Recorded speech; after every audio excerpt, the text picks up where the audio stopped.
चार करवा दीजिए।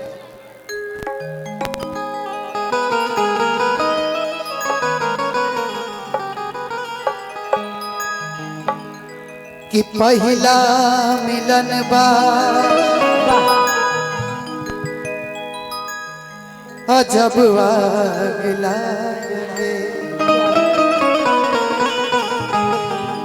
कि पोरे पोरे टूटता हर शरीरिया राजा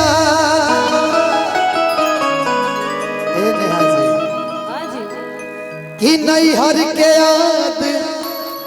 एगोवल के सतावे काहे हो कि नाही बतोहरा फिक्रिया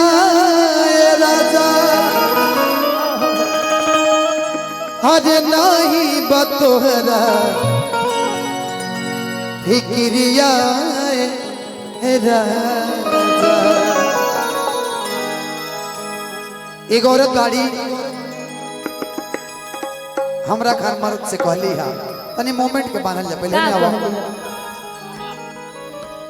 बैठ जा एंग ना अब नीमन से रो बैठे पड़े हे पड़े आई मर्द मेरा रो के बाद बार मुंह होने कहली कान कुछ देर खातिर बंद कर ली विकास भैया हां कान में कहीं कोई सुने ना किया जी हाँ पहिला मिलनवा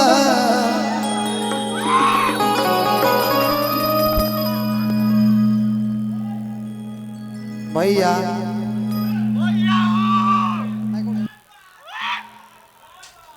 ऊपरों से आवाज आई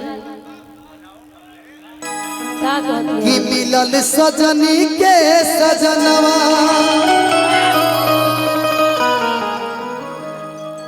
और ते कहते हे भगवान आज राते रहे तो आज बिहान मत होके तो एकदम बिहान मत होइए हे भगवान इसको बना दीजिए भैया कि हमारे हरे अंग अंग गुलाब नियन खिलल बदनवा कि सुनी सुनी भगवान क्या बात जन बिहान होके दी लेकिन ना कि आज नेहा जी के कोरवे में बिहान होके दी। आप तो बोल दिए लेकिन मैं भी ये लाइन आपके लिए बोलूं अच्छा बोलिए ना खड़ा होकर बोलिए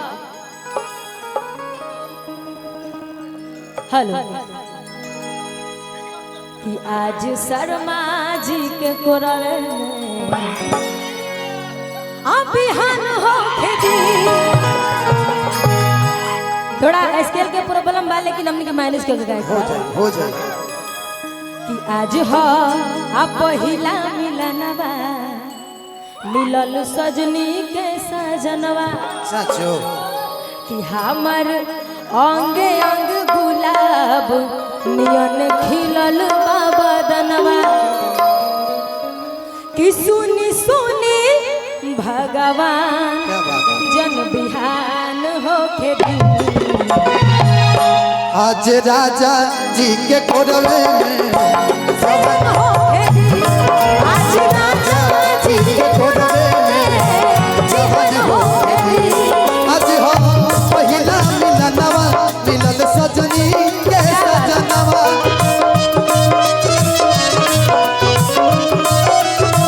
हमार अंग अंग गुलाब नियन खिलल बदनवा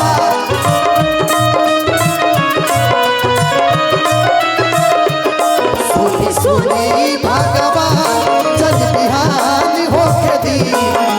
सुनी भगवान जन बिहान होके दी। हे भगवान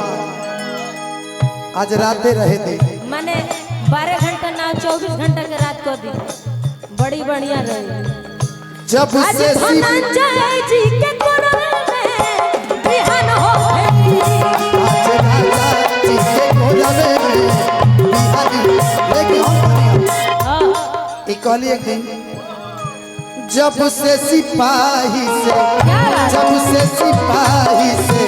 भइल हवलदार हो रतुनी पर गोली मारे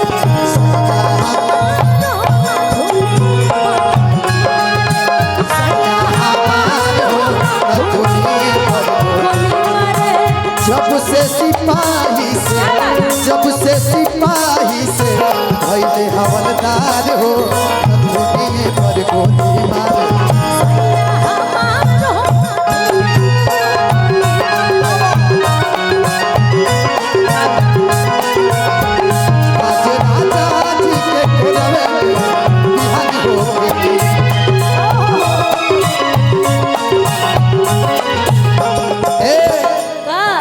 मोमेंट भाई जा लेकिन वो मोमेंट करे के पड़े होखे के चाहिए ना मोमेंट हरियारी हरियारी क्या है हरियारी हाजी यादा रहो हाजी यादा रहो तुही तो हो बड़ू हम दया के पुतरिया जन्म जिया के चली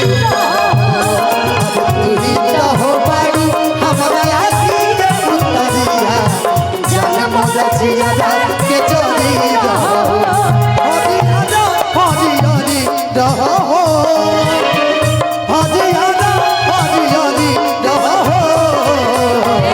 कि तू ही तो दया ठीक है पुतरिया जन्म जिया के चली रहो अरे तू ही कहो बड़ू हम दया के पुतरिया जन्म जिया के जड़ी रहो